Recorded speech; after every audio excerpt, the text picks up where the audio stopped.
Hello, it's me, Ayahuasca from Marijuana Garden. Fulachtai Fia. Throughout the waterways and marshes of Ireland are found nearly 6,000 mysterious artifacts known as Fulachtai Fia, dating back to the Middle Bronze Age 1800 BC. They are called burnt mounds in the UK, Scotland, Wales and the Isle of Man, where they are also found. They commonly survive as a low horseshoe-shaped mound of charcoal-enriched soil and heat-shattered stone with a slight depression at its center showing the position of the pit and the depression large enough to park a car on. A trough is dug in the center, self-filling with water at certain times from either the water table or from springs found just beneath.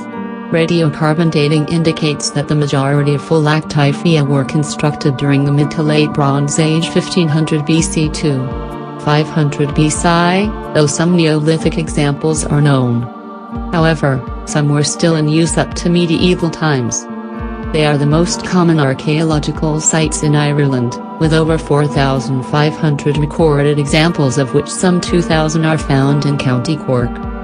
Permanent structures are rarely found near to Fulachtai Fia, but small hut sites are common, and it is unknown whether early sites were built by permanent settlements or nomadic hunters. The Fulachtai Fia are usually found alone, but sometimes in groups of 2 to 6 and always near a water source. Evidence of heat cracking around the stones indicates that there may have been hearths of some sort attached to the mound. Many commentators suggest that the Irish word fulacht denotes a pit used for cooking.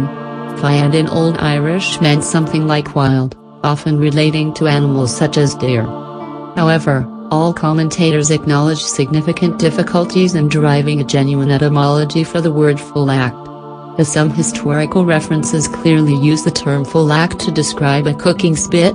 A close reading of these accounts suggests that the term actually derives from a word meaning support and probably carries a deliberate reference to the Irish words for blood and meat. They are also usually found far from settlements, meaning it would take some effort to get to them.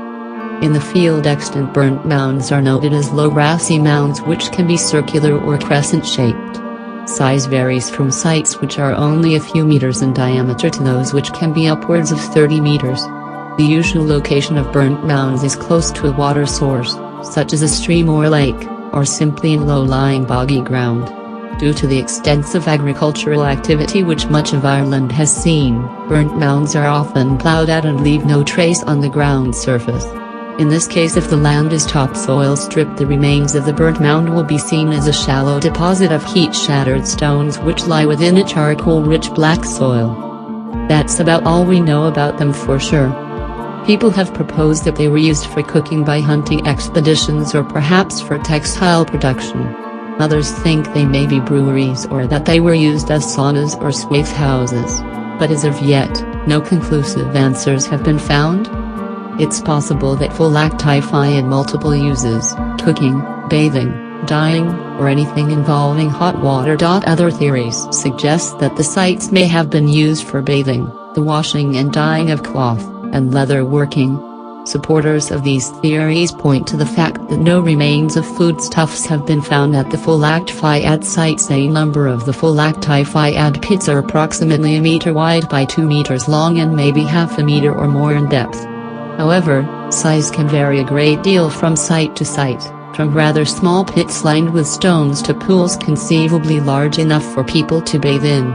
The Ballyferny reconstruction also included successful attempts at heating the water and cooking meat in this manner. In August 2007, 2 Galway-based archaeologists suggested that Fulachtai Fia were used primarily for the brewing of beer, and experimented by filling a large wooden trough with water and adding heated stones. Once the water had reached approximately 65 degrees Celsius, they added barley and after 45 minutes transferred it to separate vessels to ferment, first adding wild plant flavorings and yeast.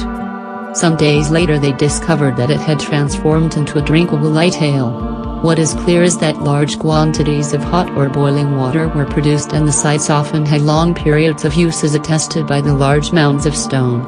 The absence of animal bone does not preclude cooking activities, as carcasses may have been prepared elsewhere and brought to the site, and once the meat was cooked it may have been taken elsewhere to be eaten. The damp soil conditions associated with burnt mounds do not generally favor the preservation of animal bone. The occurrence of troughs and deposits of burnt stone. Burnt mounds have another common characteristic, the use of certain types of stone. In general, sedimentary rocks such as sandstone are very common, and experiments have shown that sandstone can be heated and cooled around 5 times before splitting into unusable fragments. Reconstruction of a burnt mound being used as a sweat house.